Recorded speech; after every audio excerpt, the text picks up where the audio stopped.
Tehran just made a move. Not with missiles this time. Not with fast attack boats swarming a tanker in the dark. Something quieter. Something that does not show up on satellite imagery. Something that cannot be destroyed with a 5,000-pound bunker buster dropped from a stealth bomber at 30,000 feet.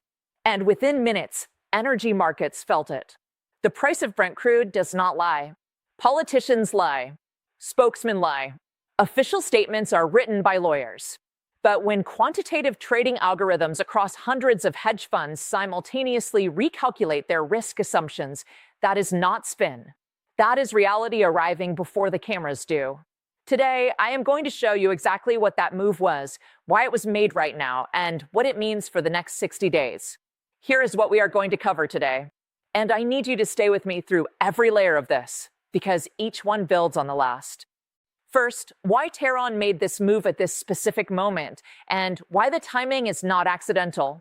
Second, the hidden mechanism that allows a country to paralyze global energy markets without firing a single shot. Third, who is actually bleeding right now and who is quietly, methodically profiting from every hour this situation remains unresolved. Fourth, 3 specific scenarios for the next 60 days, each one leading to a radically different world. And fifth, the single geopolitical principle that explains everything you are watching unfold, the one that mainstream analysis keeps missing entirely. If you are not subscribed, do it right now. Not later. Now. Because this situation is moving by the hour, and the next development will not wait for you to find this channel again. Hit subscribe. Hit the bell. Let us begin. Here is the version of events that most people have accepted as truth. Iran's military capability has been devastated. 90% of its coastal missile stockpile gone. Over 150 naval vessels destroyed or incapacitated. Its Navy commander killed in a precision strike in Bandar Abbas. The supreme leader eliminated in the opening hours of the campaign. The underground bunkers that were supposed to be untouchable collapsed from within by weapons that had never been used in combat before. By that accounting, the story is essentially over. The threat has been neutralized. The Strait of Hormuz is reopening. Markets will stabilize. Order has been restored. That is the narrative. Clean, decisive, satisfying. And it is precisely the kind of thinking that sets you up for the next crisis you never saw coming. Let me show you what that narrative is missing. When United States Secretary of Defense stood in front of a cabinet meeting and said, with complete confidence, that Iran no longer has a navy or a naval commander, he was describing a military reality. He was not wrong about that. But military reality and strategic reality are 2 entirely different things. And confusing the two is a mistake that powerful nations have made repeatedly throughout modern history. Rome destroyed Carthage militarily 3 times. Carthage kept reconstituting its strategic relevance until Rome finally salted the earth. The United States dismantled Iraq's conventional military in 21 days in 2003. The strategic problem that followed lasted 20 years. Destroying the instrument is not the same as neutralizing the intent or eliminating the leverage. Now look at what Tehran was doing while its naval bases were burning. On March 26th, Iranian Foreign Minister Araghchi announced that ships from 5 specific nations would be permitted to transit freely. China, Russia, India, Iraq, Pakistan. Not because Iran had suddenly become humanitarian, because Tehran was drawing a map of which relationships it had chosen to preserve, which economic corridors it had decided to protect, and which side of a fracturing global order it was explicitly aligning itself with. Mainstream analysis called this a sign of weakness, a desperate attempt to maintain relevance. I would argue it was the opposite. It was architecture. Think about what that announcement actually accomplished. It split the coalition of nations pressuring Iran along the most volatile fault line in contemporary geopolitics. The fault line between the Western-led order and the emerging bloc of nations that have been systematically building alternatives to dollar-denominated trade, SWIFT-dependent transactions, and American security guarantees. In a single statement, Tehran handed Beijing a diplomatic gift. It handed New Delhi a reason to maintain back-channel engagement. It handed Moscow a proof of concept for sanctions resistance. And here's the part that should unsettle you most. While the United States military was executing what will likely be studied as one of the most technically sophisticated air and maritime campaigns in modern history, Tehran was simultaneously running a completely different kind of operation. Not a military operation, an economic architecture operation. Quiet, deniable, impossible to bomb. The illusion that was shattered in this conflict was not Iran's illusion. Iran lost the weapons it expected to lose.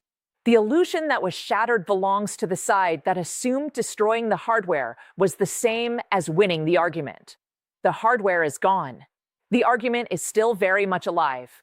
And in the next section, I am going to show you exactly how Tehran is making that argument right now, not with missiles, but with 3 pressure points that are hiding in plain sight inside the global energy system. Let me show you how a country wages economic war after it has already lost the military one. Because what is happening right now in global energy markets is not chaos. It is not panic. It is a system responding exactly as it was designed to respond, and Tehran understands that design better than most governments on Earth. There are 3 pressure points, 3 mechanisms that do not require a single functioning missile battery to remain devastatingly effective. I am going to walk you through each one. Announcement number 1. The insurance market is the real weapon. When the mainstream narrative talks about the Strait of Hormuz being closed, it describes mines and fast attack boats and shore-based missile systems. Those are the visible instruments. But the actual mechanism that paralyzed 20% of global seaborne oil trade was not military. It was actuarial. Here is what actually happened. When war risk insurance premiums for a single transit through the strait climbed from 0.125% of vessel value to 4%, and then were withdrawn entirely by early March. The economic calculation for every ship owner on Earth became instantaneous and absolute. It did not matter whether the United States Navy had established dominance in the waterway. It did not matter that coalition warships were present. The mathematics of constructive total loss threshold had been breached. That is the point at which an insurer calculates that the probable cost of a claim exceeds the viable premium for the risk. When Lloyd's of London effectively exits a market, no rational commercial operator enters it regardless of what the military situation looks like on a satellite map. This is the weapon that requires no maintenance, no fuel, no personnel. Tehran did not need to sink ships indefinitely. It needed to create enough sustained uncertainty to push the insurance market past its threshold. Once that threshold was crossed, the market itself became the enforcer of the blockade. And here is the critical asymmetry that nobody is talking about. Military dominance can be established in 72 hours.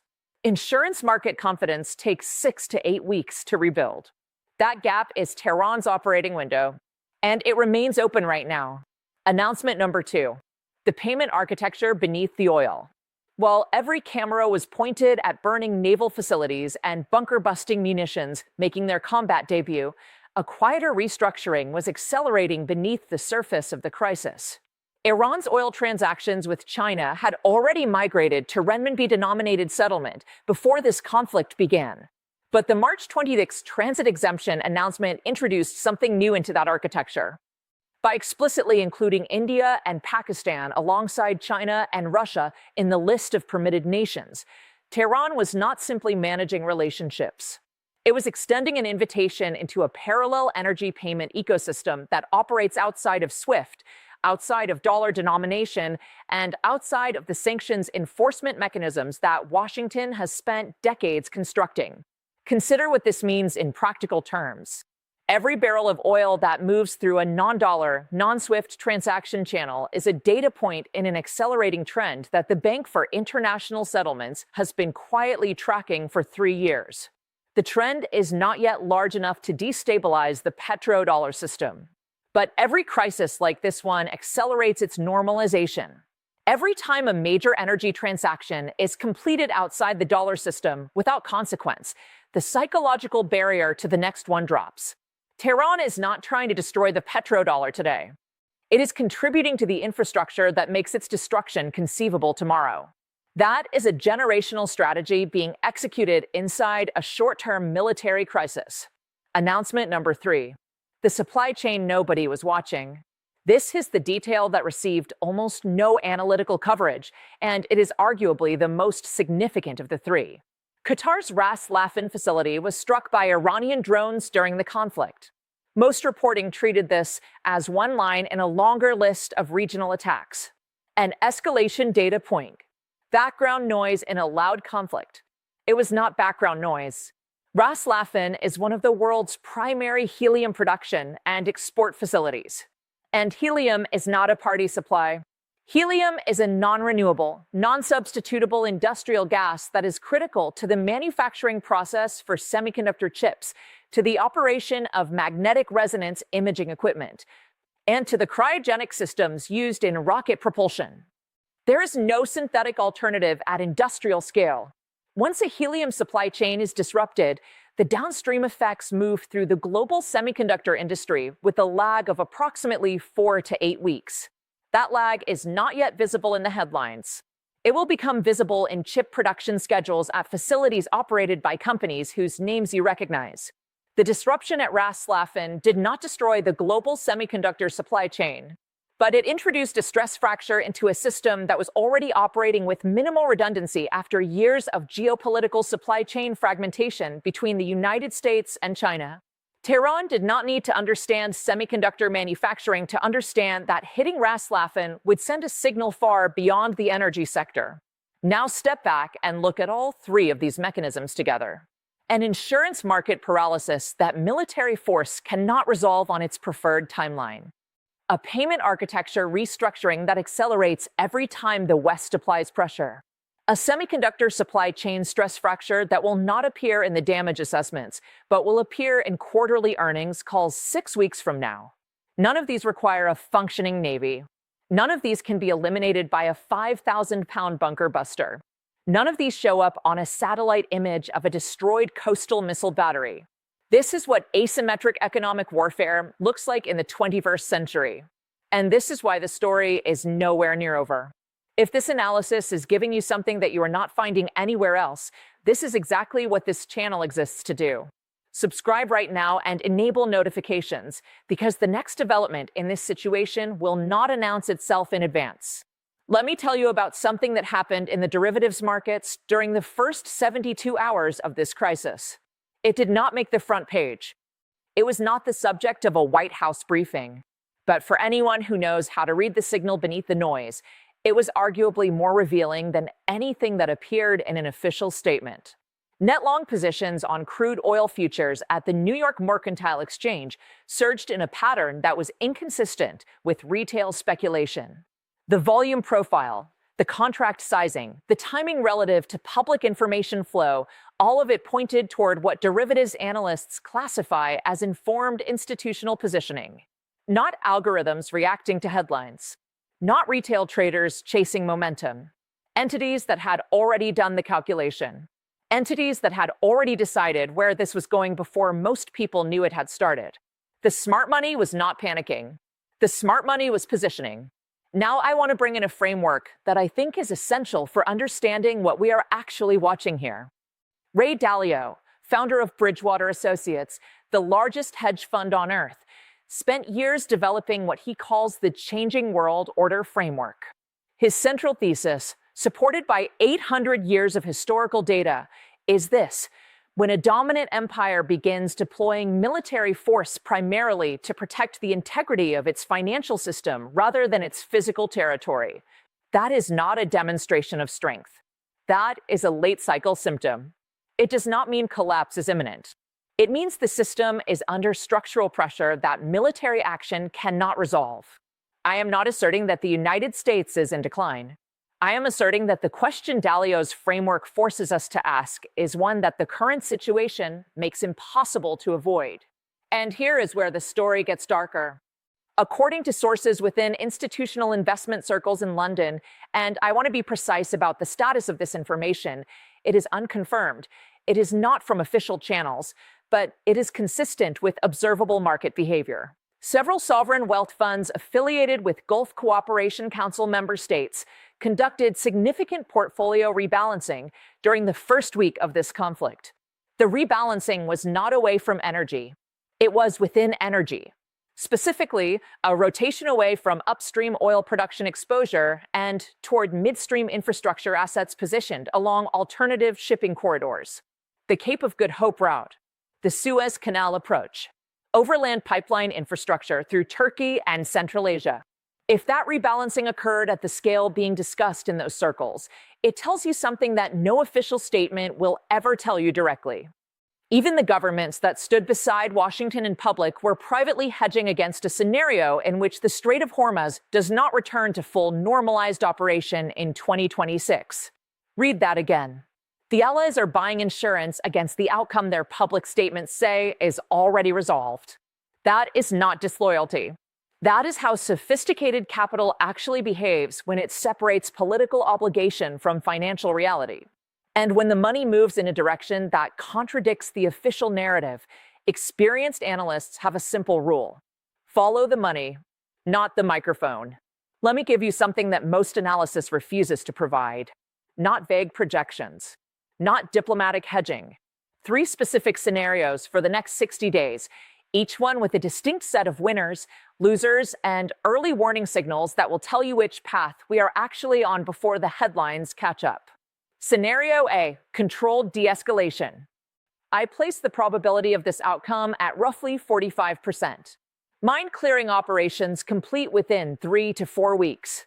Coalition naval presence maintains sufficient deterrence to prevent Iran from reconstituting its fast attack boat harassment capability at meaningful scale.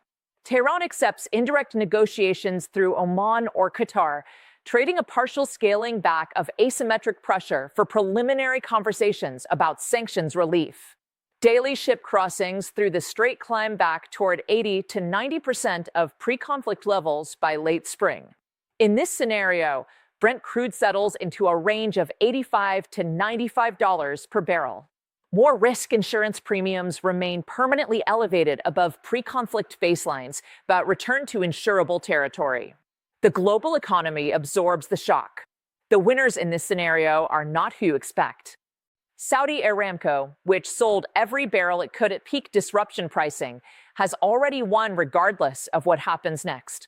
American liquefied natural gas exporters, who filled the supply gap that Qatar's disruption created, consolidate long-term supply contracts that will outlast the crisis by a decade. The hidden loser is the assumption of stability itself. Insurance markets, shipping companies, and multinational supply chain architects will permanently reprice the cost of Hormuz dependency. That repricing does not reverse when the crisis ends. Scenario B, frozen conflict. I place the probability of this outcome at 35%. This is the scenario Tehran may actually be engineering. Not a defeat, not a resolution. A permanent low-grade disruption that keeps the strait functioning at 40 to 60% of normal capacity indefinitely. Iran maintains calibrated harassment operations, just below the threshold that would trigger a new military response, but sufficient to keep war risk premiums in the range that makes the economic calculation for ship owners perpetually uncomfortable. The strait never formally closes again. It simply never fully opens. In this scenario, oil markets develop what traders will begin calling a permanent volatility premium. $100 to $110 per barrel becomes the new baseline, not a spike, a floor. The geopolitical consequence of this scenario is the one that should concern Washington most. At sustained elevated prices, every barrel China and India purchase from Iran at a discount deepens their structural incentive to maintain that relationship regardless of Western diplomatic pressure. The sanctions architecture does not collapse. It simply becomes progressively less relevant. Scenario C, escalation spiral. I place the probability at 20%. An unplanned incident triggers a new cycle. A tanker hits an undiscovered mine. A drone strike miscalculates its target. A tactical decision made by a junior commander in Bandar Abbas produces consequences that neither Tehran nor Washington had authorized. Proxies activate simultaneously across multiple theaters. Oil crosses $150 per barrel. Credit markets seize in emerging economies carrying dollar-denominated debt. The Federal Reserve faces an impossible choice between fighting inflation and preventing a liquidity crisis. History's most catastrophic escalations were almost never intentional. They were accidents that neither side had a de-escalation protocol prepared for. Watch for 3 early warning signals that will tell you which scenario is materializing. Daily ship crossing numbers through the strait. If they stall below 30 within the next 2 weeks, scenario B is activating. Sovereign credit spreads in oil importing emerging markets. If they widen sharply, scenario C risk is being priced. And watch the reinsurance market in London. When reinsurers re-enter the Hormuz corridor at commercially viable rates, and only then, will scenario A be confirmed as the actual outcome rather than the desired one. There is a principle that every serious student of geopolitical history eventually arrives at. The person who controls the choke point does not need to win the war. They only need to make the cost of passing through unpredictable. Unpredictability is the weapon, not the missile, not the mine, the uncertainty itself. Because uncertainty is the one thing that markets cannot price efficiently, that military force cannot destroy, and that diplomatic statements cannot dissolve. Once it has been introduced into a system at sufficient scale, it rewires the calculations of every actor in that system permanently. Insurance underwriters, ship owners, sovereign wealth managers, supply chain architects. They do not return to their previous assumptions. They build the new risk into every future decision. That is what Tehran just accomplished. Not a military victory, a permanent recalibration of how the world prices the Strait of Hormuz. And the Strait of Hormuz is not the last choke point on Earth. Now here is the question I want you to answer in the comments. Of the 3 scenarios I laid out today, controlled de-escalation, frozen conflict, or escalation spiral, which one do you believe is already underway? And who do you think profits most from it? Subscribe. Enable notifications. Because the next move has already been made. You just have not seen it yet.